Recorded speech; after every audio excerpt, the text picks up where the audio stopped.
what's going on in ecosystem? All right, so got kind of a crazy show for you. Trying to do a test, mic check. Please let me know if you can hear me and see me. I think so. I'm doing a remote live test because I've got some things I'm trying to do later this month. And so, do me a favor, please do. Oh, I don't even have my bell. So, ding. Please do help me out. Like and share. Tell your friends. Maybe don't share this one, since we got craziness going on here. Don't forget, you can go to autotransportintel.com, click on sign up. Ding. And yeah, you can say hello in the live chat. Some things seem to be working just fine. Other things, not so much, but we're live with Brian, and let's go to Brian. Let's just say hello now. Okay, now wait a minute. I've got... Okay, so all right, so there... Okay, Brian, can you see me and hear me okay? Finally, yes, I can, Jay. The beauty of a live show every week. Right, and so in the live chat, we got good check, loud and clear, awesome. Oh, thank goodness. Good deal. All right, so, and this is, going remote live is always kind of crazy in that learning the changes. Me and Ty have been through this. We've been in a few hotel room crazy situations, so, all right. Having said that, right, because and I'm trying to click around too to get used to it, to the live audience, everything is, I mean, somewhat normal. I look a little different. But for me, yeah, total craziness. So help me out here. So all right, so here we go. I'm gonna go ahead and share the screen because I got to get used to that too. So you know what it's like on my end of this show. Oh man, I'm in an airport or wherever. Yeah, totally. I'm learning. It's hard. So all right, we bet you can't stump Brian. Oh, cool. John Larrick is here. Yeah, I don't even have my easy scene changer here, but I'll be jumping back and forth. John Larrick says hello, and I got to change the size, the chat size. I'll make a note of that. I got to make some Zoom testing changes. Got to make a note of that. And so you can still put in your question. I just may not be as fast at going to it. In fact, I didn't even read the live chat. You're able to see the live chat, right? I was. You were.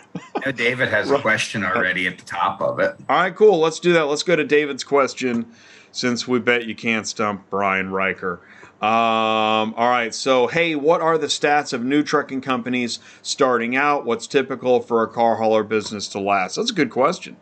Thanks, David. I don't have any scientific information, just experience with my own customers.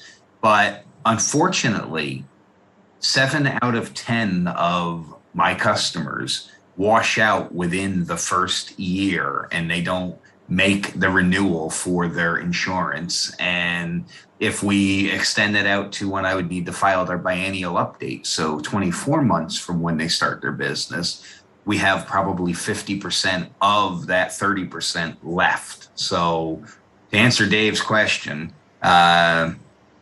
you have about a 30% chance of making it beyond a year. And if you make it beyond 3 years, then you're probably going to stay in business for a long time. So there's only about 700,000 active US DOT numbers in the United States, give or take a couple thousand there. And there are somewhere around 40,000 new applicants a year. So you do the math. If we're adding 40,000 new companies, we should have millions of motor carriers, but we don't.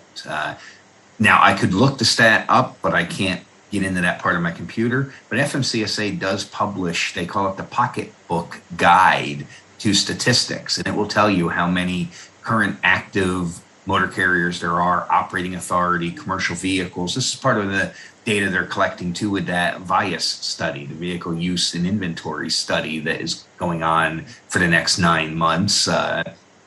But long story short, if you make it past the first year, you're doing well.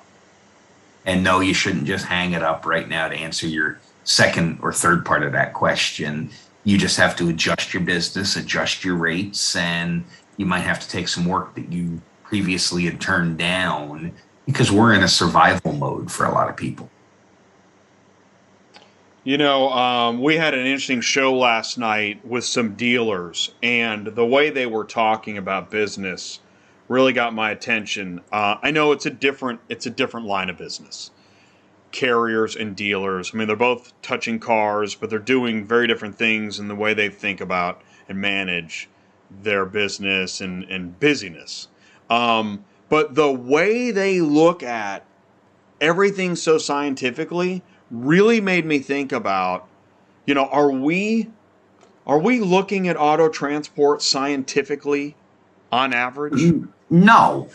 People have a made up number. They need to make $1 a mile or whatever in their head. And you can ask 9 out of 10 owner operators here. And I'm not trying to be ignorant or arrogant with this statement, but you can ask 9 out of 10 owner operators and they cannot tell you their true cost of operating their business. They can't break it down into a per mile, anything. They have an idea, but they don't separate out personal expenses that they're hiding in the business, whether it's knowingly or not. It could not even be intentional. They just know that, oh, I need to make this much, and they have a pie in the sky number that is not based on fact. Then you look at what I used to do. We used to buy the information because our number one customer was Ford Motor Credit. And we used to buy the information from Ford to know how many red carpet leases they had sold in any particular quarter, any particular year. And from there, we could calculate out exactly how busy we were going to be. Because at one time, we were the exclusive transporter for a certain area. So we'd buy the data for that area, and we would know that X number of leases get turned in on average according to Ford's own data.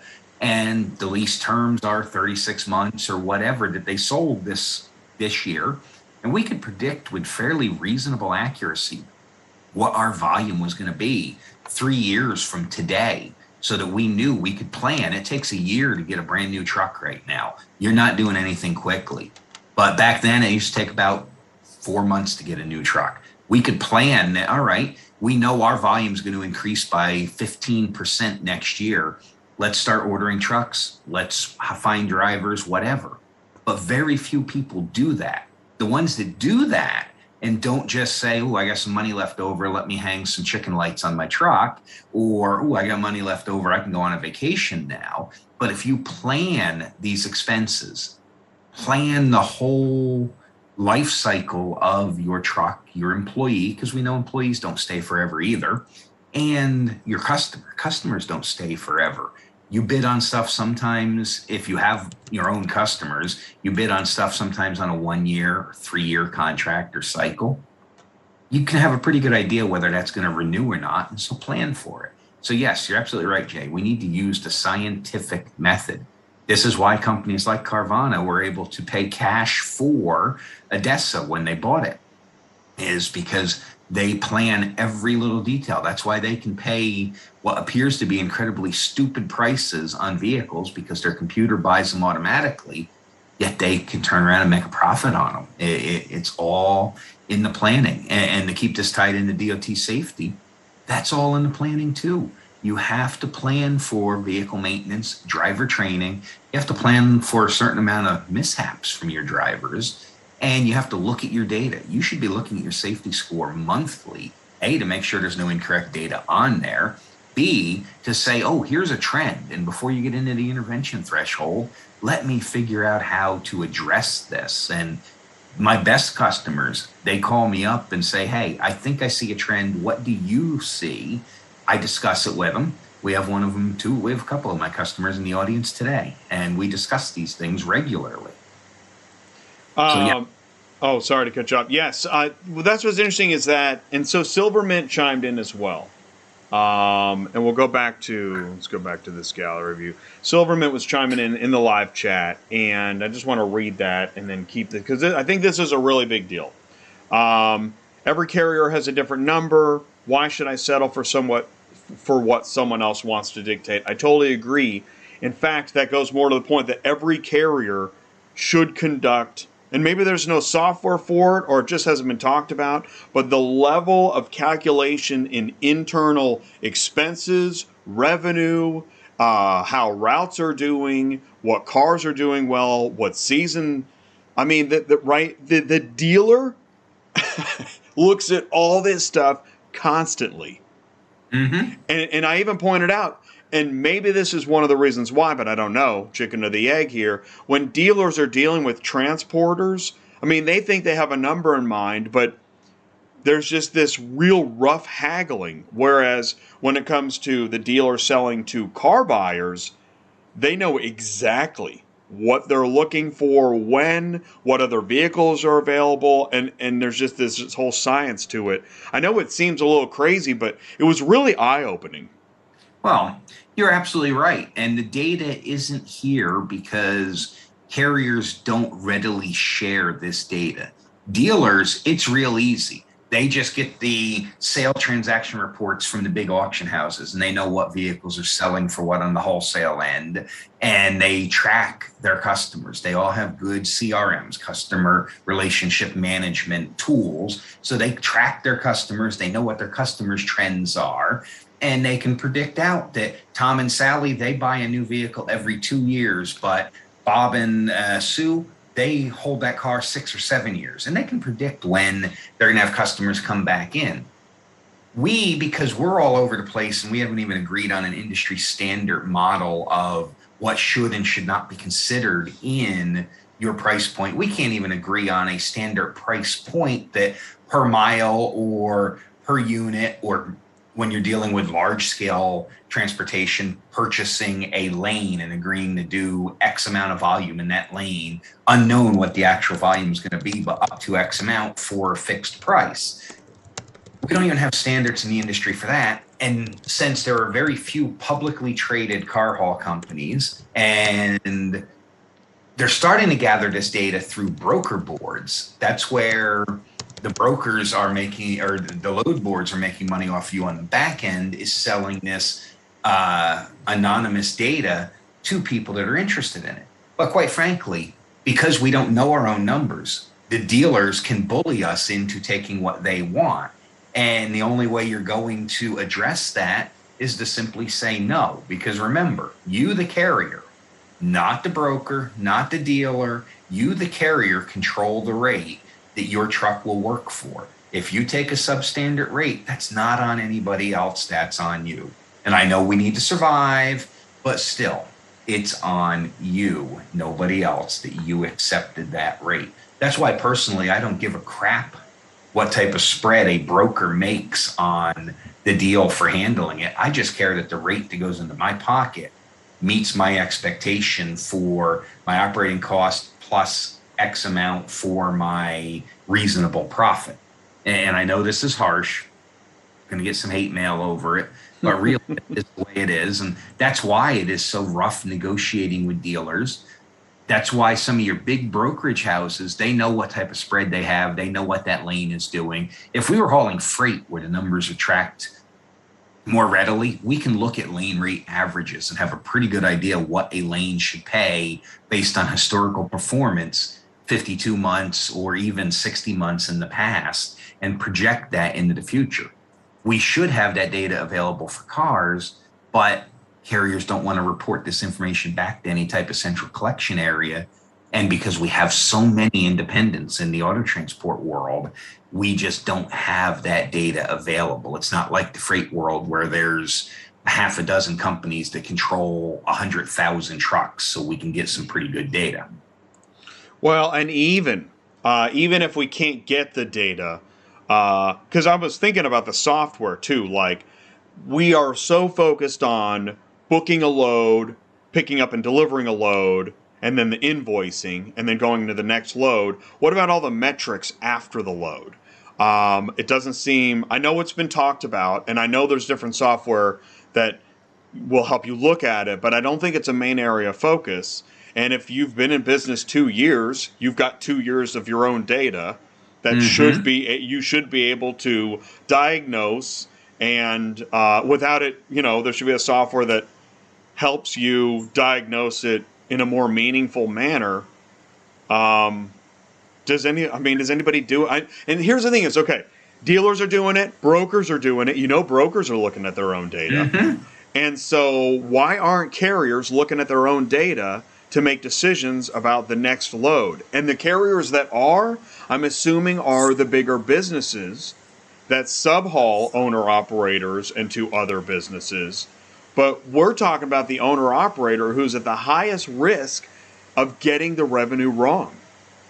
Oh, yeah. And unfortunately, some of my owner-operator friends, they don't keep any type of detailed note on what they keep it in their head and, oh, I'm going to remember, but you don't always remember. And so, yeah, this information is very important to track. And I'm not promoting independent dispatchers. I'm not discrediting independent dispatchers, but the best of the best in that world do the same thing that brokers do, and they keep track of this data. And that's how they can find you. And I'm not saying they all do, but that's how the good ones that are legitimate can find you more revenue than you can yourself on a board, because they look at hundreds of loads a day for dozens of different carriers. And for us, when we're trying to just book a load, we might have it in our head as the driver, this is where I want to go. And that's what I was getting at earlier. You need to get out of your comfort zone right now sometimes, and you have to go see what lanes pay. And you may run a lane that you're not exactly comfortable with. Maybe you're going to come north of I-40 in the winter because that's where the money might be this week. I can't tell you that's where it is, but these are the things we need to look at to run a successful business today when margins are tight, and they are very tight. By the way, mic check 1, 2, 3. Just checking my audio. Okay, I think it's a little bit hot now. Mic check 2, 2, 1, 2, check. Sorry about that. I'm doing a remote live test. That's why everything looks a little weird. And we're talking about profitability, measuring your gross revenue, and I think that's what I want to do now. Actually, I'm gonna skip how we're doing for right now, because we're talking about. I think that this is a little more important, what we're talking about right now. And let's see here. Let me share this. Because again, we're talking about, starting and measuring revenue. Here's one I just got. My spouse and I looking to start a car hauling business. And when I see this, I really, my first thought is, okay, where'd you get that idea? And as we're talking, I'm thinking, okay, you've got the idea. Now, what data do you have? Do you have any data about what you're about to get into? The truck stop lunch counter said car haulers all make bank. I don't know. Yeah. And again, I'm not trying to be an asshole here. Excuse me. I don't know if I can use that word. Yeah, sure. But if you want the training, there used to be a training school in Florida that was run by one of the big carriers, and I think that shut down. So there really isn't an official training school right now for auto transport. But if you want the training, don't be in such a rush to run out and buy equipment and start your owner operator company. Take a company job somewhere, learn on their equipment and their dime and their risk, so it's not your insurance paying for it as you're learning, and you'll learn how to do it. I don't care if you go work for Carvana for 6 months. They're not car haulers in the same aspect as everyone else. They don't haul auction cars and do multiple stop loads, but you get an idea how to strap a car down, what it's like to back something up a trailer. You'll get some experience or go work for one of the big mega ones for a year. You may find out you absolutely hate this because it can be 110 degrees or it can be 40 below zero, raining and snowing, and you're loading your cars. Nobody else loads or unloads them for you. There aren't lumpers to move that freight around. You're doing it. And these are the things you need to consider before you get into this business. I'm glad that they're asking and not just trying to learn on their own, though. I give them props for asking where would they learn how to do this safely and legally. There are no real schools that do it, and most people aren't willing to train the competition unless they're a big company and they just need a body in the seat. So my suggestion has always been work for somebody for a year or two before you jump into buying equipment. I mean, I don't know. I think brain surgery is pretty simple. So I'm going to go buy some scalpels and a light, and I'll figure it out as I go. It is. I mean, it's interesting when you say that, right? It sounds, trite or whatever, but it's a good point. And me and Ty talk about this stuff, and I'm sorry if you're seeing weird stuff on the screen as I'm clicking around. I'm doing a test. Here, I want to go to the next thing. Is that okay? We always say, hey, honey, surprise. I was going to get us a house and a pool, but I got us a truck. Will you marry me? Start a company. But I want to get to this. Okay, so this was the Canadian border stuff, and I was clear on this. But what is going on with the DC truck? Can you explain this to me? Because I don't know what's happening. We picked the wrong week to try to make our point with a convoy. Similar to our brothers up north in Canada, the American truck drivers are frustrated with unilateral mandates and things that interfere with their ability to earn a living and the freedom that we are granted as Americans. I'm not going to come out and say whether I agree or disagree with everything that they're promoting, but fundamentally, the organizers of this protest convoy are against mandates. They're not against vaccines. They're not against people's right to choose. They're against mandates in general. And so they started a convoy in California. The goal is to arrive in Washington, D.C. in the next couple of days. And unfortunately, Washington, D.C. is still on high alert from what happened back in January 6th. And so they're making it very difficult on the truckers to actually come into the Capitol and make their point. In fact, I'm sitting in the state of Illinois, and the convoy rolled through Illinois yesterday, and Illinois had announced on the news that they had given the state police power to break up the convoy because you're not allowed to drive in convoy in the state of Illinois, and on and on. So not every state is accepting this as well as others. That said, there's actually 3 convoys heading to Washington, D.C. One of them was very early, started by a businessman up by me. He's in Scranton, Pennsylvania, and he's known to cause trouble, but his was a very small convoy. And then you have the main convoy here that came out of California, and it just merged with another one that was coming up, I believe, from Texas. So far, I haven't heard any problems other than they had a crash involving 2 pickup trucks and 1 or 2 of the semis that were in the convoy. But ultimately, they're just trying to express their opinion on being forced to comply with certain things. And I think we need to remind the elected officials from time to time that those of us that do the work in this country to support it are, we do need our voices heard, and we are capable and intelligent enough to make some of our own decisions. We don't need every decision made for us. So that's my take on this convoy. So, and now it's my turn. I don't want to sound like an a-hole either. And I also don't want to sound insensitive. But one of the things that I'm confused by is when a group has a protest, it doesn't seem like really many other people care except for the group and the protest. And there are so many types of protests. I mean, immigration, and pick any political hot button issue, and there's a large protest. But garnering attention and sympathy from groups outside of the protest isn't easy. So here we have a protest where this is within our industry, and I understand what you're saying, and I'm not going to weigh in either.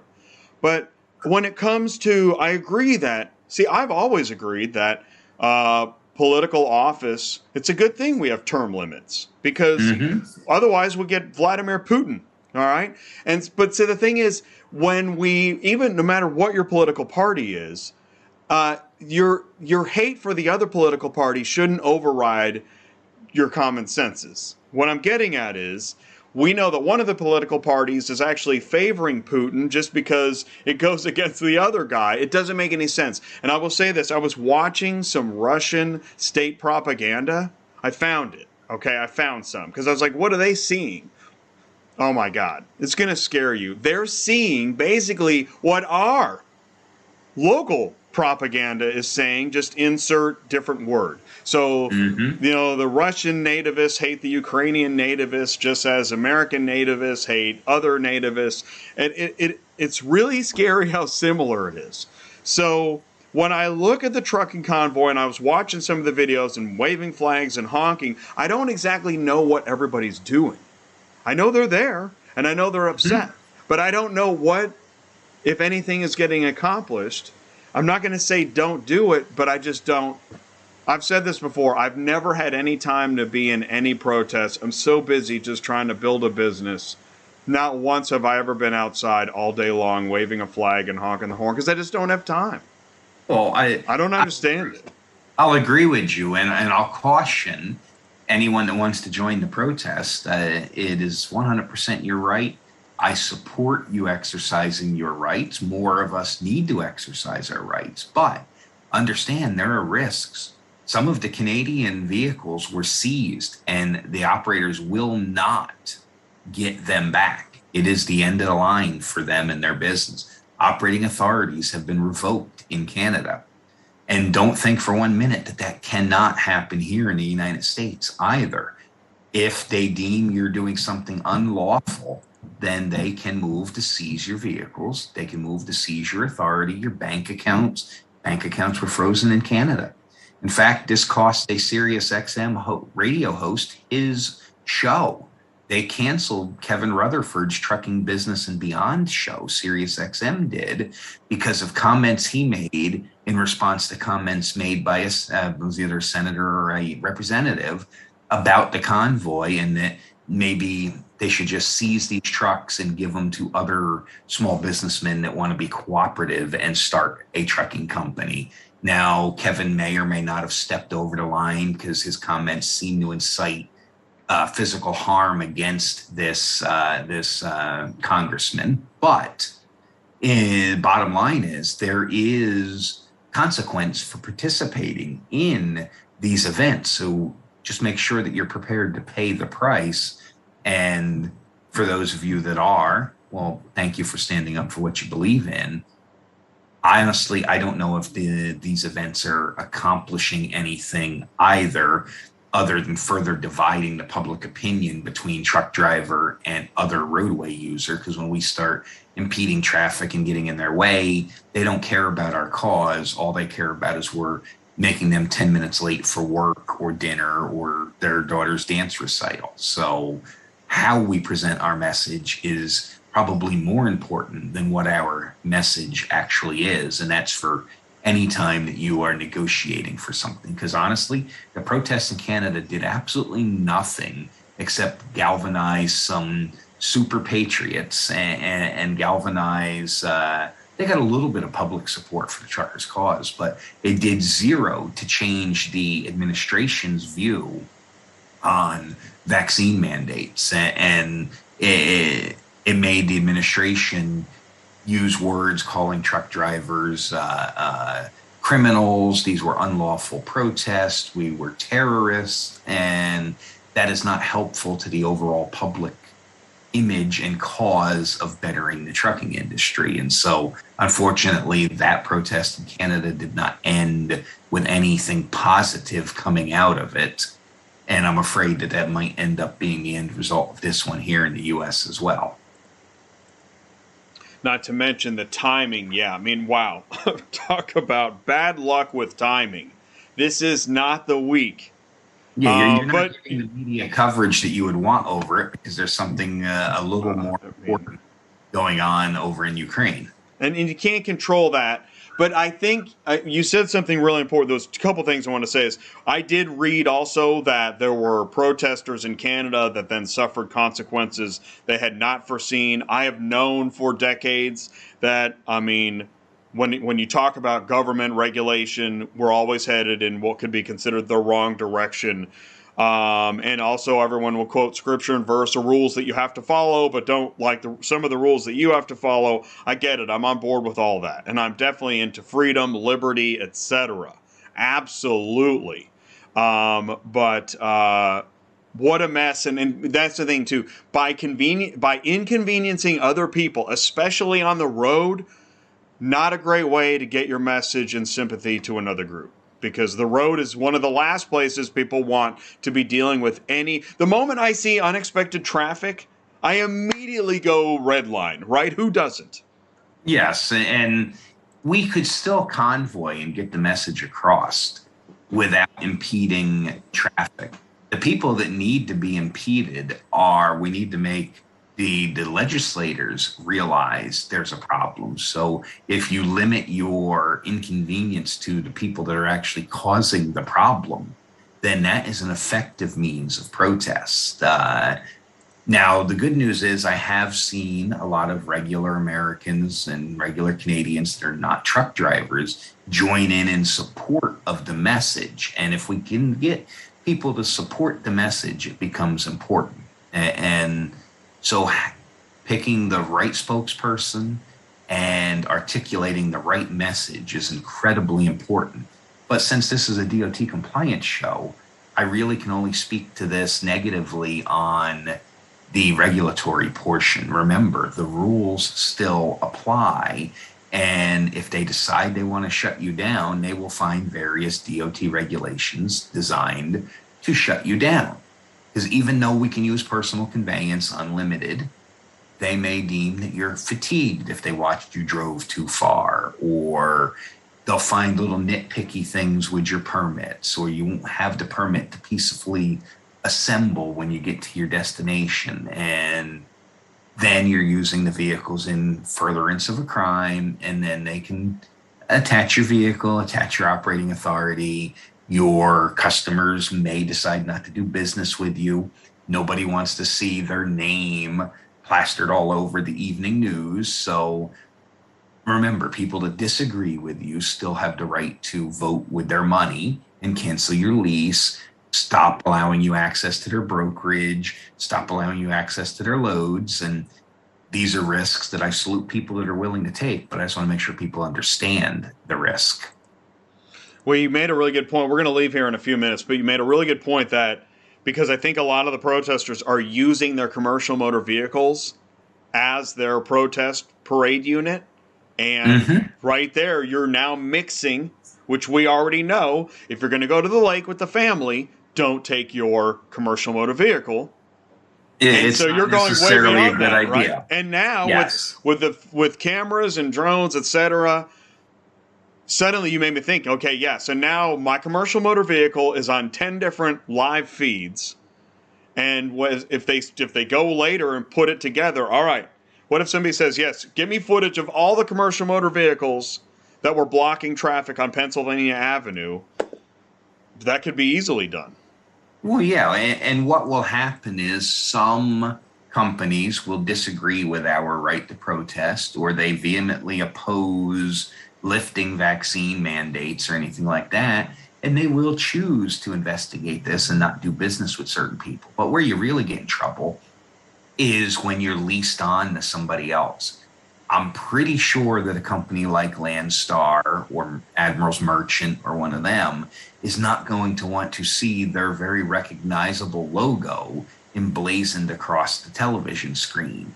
And so, well, nobody is going to sit there and comb through footage and make a list of all of the trucks that apply.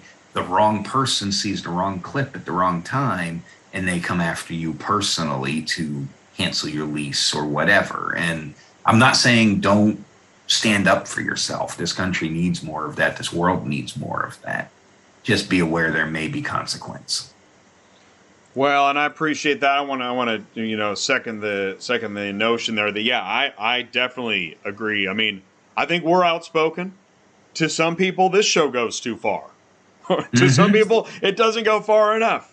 And that's where we're trying to ride down the middle. And I know you also, yeah, I mean, you are a professional, and you're trying to keep it professional.